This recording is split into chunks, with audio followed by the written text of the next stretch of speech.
والسلام على سید الانبیاء والمرسلین وعلى آلہ واصحابہ اجمعین الی یوم الدین۔ میرے بھائیوں اور بہنوں، الحمدللہ آج 23 مارچ 2018 یوم پاکستان ہے، اور اس اعتبار سے سب سے پہلے تو میں اللہ کے حضور دعا کروں گا کہ اللہ تعالیٰ ہمارے اس ملک پاکستان کی حفاظت فرمائے، اسے اندرونی اور بیرونی خطرات سے محفوظ فرمائے، اور جو اسلام کے نام پر یہ ملک حاصل کیا گیا، ہمیں صحیح معنوں میں اسلام کے نظام کو یہاں پر رائج کرنے کی توفیق عطا فرمائے، آمین۔ میرے بھائیو، آج میرے لیے یہ اعزاز کی بات ہے کہ تنظیم مغلیہ جہلم کی طرف سے، جو کہ ایک نان پولیٹیکل سٹیج ہے، قرآن و سنت کی روشنی میں مجھے ایک 15 منٹ کے لیے ٹاپک دیا گیا، اور اس کا نام ہے پہچان اور اس کی امپورٹنس کیا ہے۔ اس پہ میں انشاءاللہ تعالیٰ تھوڑی گفتگو کروں گا، اور گفتگو سے پہلے میں تنظیم مغلیہ جہلم کا شکر گزار ہوں کہ انہوں نے اس اعتبار سے یہ پروگرام ارینج کیا، اور اس میں یہ سیگمنٹ بھی رکھا کہ قرآن و سنت کی روشنی میں پہچان کی امپورٹنس لوگوں کے سامنے رکھی جائے۔ اللہ تبارک و تعالیٰ قرآن حکیم میں ارشاد فرماتا ہے، سورۃ الحجرات میں پارہ نمبر 26 کے اندر آیت نمبر 13 ہے، اعوذ باللہ من الشیطان الرجیم، بسم اللہ الرحمن الرحیم، یا ایہا الناس انا خلقناکم من ذکر و انثی، اے لوگو ہم نے تمہیں ایک مرد اور ایک عورت سے پیدا کیا، یعنی سیدنا آدم علیہ السلام اور اماں حوا سلام اللہ علیہا سے، وجعلناکم شعوبا وقبائل، اور پھر تمہیں برادریوں میں اور قبیلوں میں بانٹ دیا، لیتعارفوا، تاکہ تمہاری پہچان ہو سکے، یعنی یہ قبیلوں کا مقصد ایک دوسرے پر برتری جتانا نہیں بلکہ پہچان ہے۔ ان اکرمکم عند اللہ اتقاکم، بے شک اللہ کے حضور تم میں عزت والا وہ ہے جس میں خدا شناسی ہے، اللہ سے ڈرنے والا ہے، تقوی اختیار کرنے والا ہے۔ ان اللہ علیم خبیر، بے شک اللہ تعالیٰ علم والا ہے، خبر رکھنے والا ہے۔ اس آیت سے میرے بھائیوں اور بہنوں دو رزلٹ نکلے۔ نمبر 1 کہ یہ برادری اور قبائلی سسٹم جو اللہ تعالیٰ نے بنایا ہے، کنبے کا سسٹم، یہ اس لیے ہے کہ اس کے ذریعے پہچان ہو، اور رزلٹ نمبر 2 یہ کہ اس کی بنیاد کے اوپر کسی کی آخرت کا فیصلہ ہونے والا نہیں ہے، بلکہ وہ فیصلہ گاڈ کانشسنس کے اوپر ہوگا کہ کون اللہ تعالیٰ کا تابع فرمان ہے۔ پہچان کی ڈیٹیل میں جانے سے پہلے میں یونیورسل بردرہڈ کے حوالے سے، عالمی بھائی چارے کے حوالے سے جو یہ آیت ہے، اسی کانٹیکسٹ میں امام کائنات سید الاولین والآخرین شفیع المذنبین رحمۃ للعالمین سیدنا و مولانا امام اعظم محمد رسول اللہ صلی اللہ علیہ وآلہ وسلم کا یادگار خطبہ جو آپ نے اپنی وفات سے تقریباً 3 مہینے پہلے حجۃ الوداع کا خطبہ دیا تھا، اس کے کچھ الفاظ نقل کرتا ہوں۔ مسند امام احمد میں انٹرنیشنل نمبرنگ کے مطابق یہ حدیث موجود ہے 23,536 نمبر، یہ عربک ورژن میں، اور جو اردو میں PDF مکتبہ رحمانیہ کا اویلیبل ہے اس میں اس حدیث کا نمبر ہے 23,885، کہ آپ صلی اللہ علیہ وآلہ وسلم نے فرمایا، اے لوگو تمہارا رب بھی ایک ہے اور تمہارا باپ بھی ایک ہے، آدم علیہ السلام۔ آدم علیہ السلام کو اللہ تعالیٰ نے مٹی سے پیدا کیا، تم سب اسی آدم کی اولاد ہو، کسی عربی کو اجمی پر، کسی اجمی کو عربی پر، کسی سرخ کو سیاہ پر، کسی سیاہ کو سرخ پر، کسی گورے کو کالے پر، کسی کالے کو گورے پر، کوئی فوقیت حاصل نہیں ہے سوائے تقوی کے، یعنی تقوی کی بنیاد پہ۔ جس طرح کہ صحیح بخاری میں آتا ہے کہ سیدنا عمر رضی اللہ تعالیٰ عنہ کہا کرتے تھے، ابو بکر ہمارے سید ہیں کہ جنہوں نے ہمارے سید بلال کو آزاد کروایا، حالانکہ بلال حبشی تھے، لیکن سیدنا عمر عرب کے سردار ہونے کے باوجود ان کو سیدنا بلال، ہمارے آقا، ہمارے سردار بلال کہہ کے پکارا کرتے تھے۔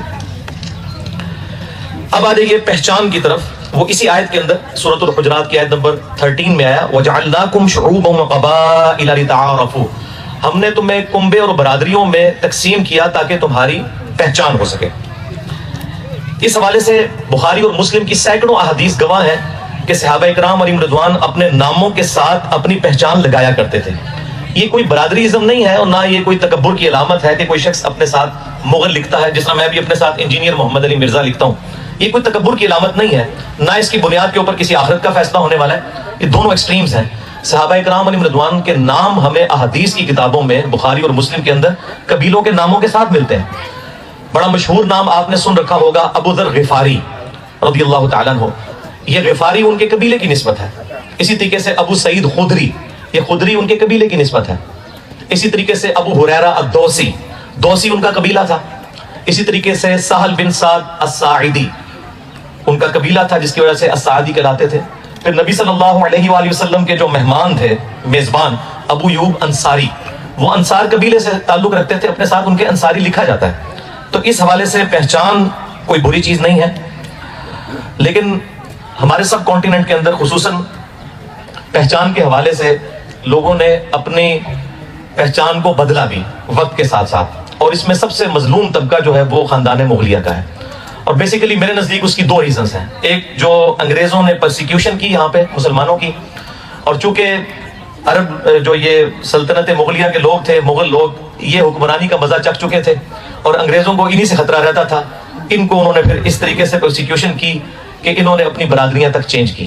اور دوسرا بہت بڑا حادثہ ہمارے ساتھ سب کانٹیننٹ میں ایک مذہبی طور پر ہوا کہ غلام احمد قادیانی دجال، جس نے دعوی نبوت کیا جھوٹا، اس کے نام کے ساتھ بھی چونکہ مرزا لفظ آتا تھا، اس کی وجہ سے یہ ایک لفظ بدنامی کا باعث بن گیا. مجھے بھی کئی لوگوں نے کہا کہ آپ اپنے نام کے ساتھ سے مرزا ہٹا دیں، آپ کی اتنی فالوئنگ ہے، لوگ یہ سوچتے ہیں، یہ کرتے ہیں. تو میں نے کہا کہ یہ تو اس طرح تو صحابہ کرام علیہم رضوان کے ناموں کے ساتھ بھی قبائل کے نام موجود ہیں، اور اس میں ہمارے محبوب صلی اللہ علیہ وآلہ وسلم کی اپنی جو مبارک ذات ہے وہ خود ہاشمی ہے. آپ کے ناموں کے اندر ہاشمی لفظ لکھا جاتا ہے. اسی کانٹیکسٹ میں صحیح مسلم کے اندر ایک حدیث موجود ہے انٹرنیشنل نمبر کے مطابق 5938، اور یہ مشکات میں بھی ہے 5740. آپ صلی اللہ علیہ وآلہ وسلم نے فرمایا، اللہ تعالیٰ نے اولاد اسماعیل علیہ السلام کو عزت دی، پھر اسماعیل علیہ السلام کی اولاد میں سے بنو کنانہ کو، اور پھر بنو کنانہ میں سے بنو قریش کو، اور اس میں سے بنو ہاشم کو. یعنی ان سارے خاندانوں میں بنو ہاشم کو اللہ تعالیٰ نے عزت دی اور مجھے ان میں مبعوث کیا. لیکن سائملٹینیس کنٹراسٹ یہ ہے کہ اس امت کا بدبخت ترین شخص ابو لہب، جس کے بارے میں قرآن کی پوری صورت ہے، تبت یدا ابی لہب و تب، جس کو اللہ تعالیٰ نے قرآن حکیم میں اتنے سخت الفاظ کے ساتھ یاد کیا کہ ابو جہل کے بارے میں بھی وہ الفاظ قرآن میں نہیں آئے. وہ بھی ہاشمی تھا.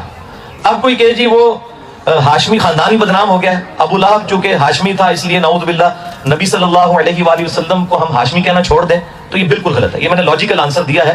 اگر مرزا غلام احمد قادیانی نے یہاں پر ایک فتنہ کھڑا کیا، اس کی بنیاد کے اوپر ہمیں لفظ اپنے نام کے ساتھ مرزا یا مغل یا برلاس یا چغتائی لگاتے ہوئے کوئی شرم و حیا محسوس نہیں کرنی چاہیے. یہ اسی طریقے سے جیسے کہ بعض لوگ کہتے ہیں کہ جی وہ کسی کو ترغیب دلائی جائے نا کہ آپ داڑھی رکھ لیں، تو بعض لوگ لیم ایکسکیوز پیش کرتے ہیں. بعض لوگ تو کہتے ہیں ٹھیک ہے ہماری سستی ہے. بعض لوگ یہ لیم ایکسکیوز پیش کرتے ہیں وہ جی آج کل تو جی ڈاکوؤں دے چوراں نے بھی داڑھی رکھی ہوئی ہے. تو میں ان کو یہی کہتا ہوں کہ پھر آپ داڑھی رکھ کر چور نہ ہو کر لوگوں کو بتائیں کہ شریف لوگوں نے بھی داڑیاں رکھی ہوئی ہیں.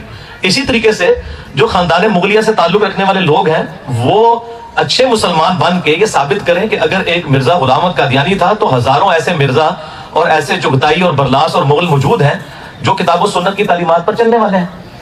ناک پر اگر مکھی بیٹھ جائے تو اس کا یہ مطلب نہیں کہ ناک ہی کاٹ دی جائے، مکھی کو اڑانا چاہیے. یعنی یہ میں نے اپنا اس حوالے سے پوائنٹ آف ویو سامنے رکھ دیا. اب بالکل آخر میں ایک سائملٹینیس کنٹراسٹ اس حوالے سے پیش کر دوں تاکہ لمیٹڈ ٹائم جو تھا اس میں میری گفتگو مکمل ہو جائے. اور وہ یہ ہے کہ جو لوگ اپنے خاندانی شناخت کو بدل لیتے ہیں، اس کے بارے میں کتاب و سنت میں کیا وعید آئی ہے. یہ مسئلہ کوئی کیجول نہیں ہے کہ ایک شخص جو ہے اس کا دادا جو ہے مغل تھا، آگے 3 بیٹے ہیں، 2 راجے اور جنجوئے لکھ رہے ہیں، تیسرا مغل لکھ رہا ہے. اور یہاں پہ تو جیل میں کچھ ایسے مغل بھی ہیں جو سید بن چکے ہوئے ہیں، انہوں نے اپنی شناخت چھوڑ کے سید بن گئے. یعنی ڈبل قسم کے جھوٹ لگا دیے ہیں، نبی صلی اللہ علیہ وآلہ وسلم کے خاندان کی طرف اپنی نسبت کر دی ہے. تو یہ کوئی چھوٹا معاملہ نہیں ہے، نہ اسے کیجول لینا چاہیے. یہ بڑا سخت معاملہ ہے اور یہ اتنا سخت ایشو ہے کہ اسے قرآن پاک میں اٹینڈ کیا اللہ تعالیٰ نے اور اس کو ایڈریس کیا.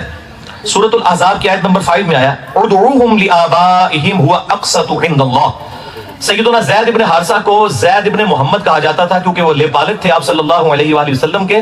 تو اللہ تعالیٰ نے قرآن پاک میں یہ چیز نازل فرما دی کہ زید ابن حارثہ کو زید ابن محمد نہ کہو، زید ابن حارثہ کہو. ادعوہم لآبائہم ہوا اقسط عند اللہ، ان کو اپنے آباء و اجداد کی نسبتوں کے ساتھ پکارو، اللہ کے نزدیک یہی انصاف ہے. یہ نہیں ہے کہ باپ کا نام بدل دیا جائے، باپ کی نسبت اور نسب بدل دیا جائے. اسی کانٹیکسٹ میں آخر میں 3 حدیثیں پیش کروں گا اور اسی پہ میری گفتگو کنکلوڈ ہو جائے گی. اور تینوں کی تینوں احادیث صحیح بخاری اور صحیح مسلم دونوں میں موجود ہیں، اور روئے عرض پہ اس سے زیادہ اتھینٹک احادیث کی کتابیں نہیں ہیں، اور یہ تینوں احادیث بخاری اور مسلم دونوں میں ہیں. پہلی حدیث صحیح بخاری اور صحیح مسلم کی متفق علیہ حدیث ہے. بخاری میں 6766، مسلم میں 219 اور مشکات میں بھی موجود ہے 3314. آپ صلی اللہ علیہ وآلہ وسلم نے فرمایا جو شخص جان بوجھ کر اپنے آپ کو کسی غیر باپ کی طرف منسوب کرے ایسے شخص پہ اللہ تعالیٰ نے جنت حرام کر دی ہے۔ ایک تو ڈائریکٹلی ہے نا کہ ایک بندہ اپنے باپ کا نام ہی بدل دیتا ہے، ایک یہ ہے کہ باپ مغل تھا یا باپ سید تھا اور بیٹا مغل بن گیا، باپ راجا تھا اور بیٹا جو ہے وہ آگے سے جٹ بن گیا۔ یعنی میں صرف پرٹیکولرلی مغل فیملی کے پوائنٹ آف ویو سے بات نہیں کرنا چونکہ ریلیجس ٹاپک ہے، سب کے اعتبار سے تو اس پہ جنت حرام ہے۔ یہ بڑا کرٹیکل مسئلہ تھا اور عرب کے اندر یہ چیزیں ہوا کرتی تھی، اس لیے اسے اس طریقے سے اتنے سخت انداز میں ایڈریس کیا گیا۔ دوسری حدیث بھی بخاری اور مسلم دونوں میں ہے، بخاری میں 6768، صحیح مسلم میں 218 ہے، مشکات میں بھی موجود ہے 3315 کہ آپ صلی اللہ علیہ وآلہ وسلم نے فرمایا اپنے آباء و اجداد کے نسب سے روگردانی مت کرو۔ روگردانی نسب کے ساتھ، ایک تو یہ نا کہ ہمارے آباء و اجداد میں سے کسی نے الٹے کام کیے تو اب ان کو تو ہم ڈیفینڈ کرنے کے لیے تیار نہیں ہیں، نسب سے تو روگردانی نہیں ہو سکتی۔ آپ دیکھیں کہ ہمارے خلفاء میں سے کتنے نام ہیں ان کے باپ کافر تھے لیکن آج ہم ان کے نام ان کے کافر باپوں کے نام کے ساتھ پکارتے ہیں۔ سیدنا عمر ابن خطاب، خطاب پکا کافر تھا لیکن ہم نام پورا لیتے ہیں سیدنا عمر ابن خطاب۔ اسی طریقے سے ابو عبیدہ ابن جراح، جراح جو ہے اس کو ابو عبیدہ نے خود قتل کیا، باپ تھا لیکن نام ان کا آج بھی اشرم وشرم میں ابو عبیدہ ابن جراح ہی لیا جاتا ہے۔ تو باپ کے نسب کو نہیں بدلا جا سکتا۔ تو اس حدیث کے اندر آتا ہے کہ اپنے آباء و اجداد کے نسب سے روگردانی مت کرو، جس نے اپنے آباء و اجداد کے نسب سے روگردانی کی اس نے کفر کیا، یعنی کفران نعمت کے طور پہ یہ اللہ کی ناشکری ہے۔ کفر کا معنی ناشکری کے معنوں میں یہاں پہ استعمال ہوا ہے۔ اور تیسری اور آخری حدیث بھی بخاری اور مسلم دونوں میں ہے، بخاری میں 1870، مسلم میں 3327 اور مشکات میں بھی موجود ہے 2728۔ سیدنا مولا علی رضی اللہ تعالیٰ عنہ علیہ السلام سے کسی نے پوچھا کہ آپ نبی صلی اللہ علیہ وآلہ وسلم کے اتنے قریبی ہیں، کیا آپ کو نبی صلی اللہ علیہ وآلہ وسلم نے کوئی خاص ایسے علوم سکھائے جو باقیوں کو نہیں سکھائے؟ تو انہوں نے فرمایا کہ نبی صلی اللہ علیہ وآلہ وسلم نے ہمیں قرآن ہی دیا ہے جو باقی امت کو دیا، اور ساتھ ایک صحیفہ انہوں نے اپنی تلوار کی نیام میں سے نکالا جس میں آپ صلی اللہ علیہ وآلہ وسلم کی طرف سے یہ وصیت لکھوائی گئی تھی کہ آپ صلی اللہ علیہ وآلہ وسلم نے فرمایا جو شخص جان بوجھ کر اپنے آپ کو کسی دوسرے باپ کی طرف منسوب کرے، یعنی اپنا نسب بدل لیتا ہے، اپنا خاندان بدل لیتا ہے، اس پہ اللہ کی لعنت، اللہ کے فرشتوں کی لعنت اور تمام انسانوں کی لعنت ہے جو بندہ اپنے نسب کو بدلتا ہے۔ اور اس کے اگلے الفاظ اس سے بھی زیادہ خطرناک ہیں کہ آپ صلی اللہ علیہ وآلہ وسلم فرماتے ہیں قیامت والے دن اللہ تعالیٰ ایسے نسب بدلنے والے شخص کہ نہ تو فرض قبول کرے گا اور نہ نفل قبول کرے گا، وَلِعَوْذُ بِاللَّهِ تعالیٰ۔ جتنا مجھے ٹائم دیا گیا تھا اس میں میں پہچان کے حوالے سے جتنا میسج کنوے کر سکتا تھا وہ کیا ہے، لیکن اس کو ایکسٹریم رویے پہ نہیں لینا کہ اس کی بنیاد کے اوپر کسی کے اندر تکبر آ جائے، یہ بھی ایک ایکسٹریم رویہ ہے۔ اور دوسرا یہ ہے کہ کوئی اس سے اتنی شرمندگی محسوس کرے کہ وہ اپنا نسب ہی بدل دے یا اپنے نام کے ساتھ لگانے میں اس کو تکبر خیال کرے یا شرمندگی خیال کرے۔ صحابہ کرام اپنے ناموں کے ساتھ قبیلوں کے نام لگایا کرتے تھے۔ اور میں اینڈ پہ مبارکباد دوں گا ندیم بھائی کو اور باقی جتنے بھی منتظمین ہیں کہ انہوں نے اس حوالے سے ایک بڑی پازیٹیو کوشش کی ہے، اور یہ بھی ایک پہلو تھا۔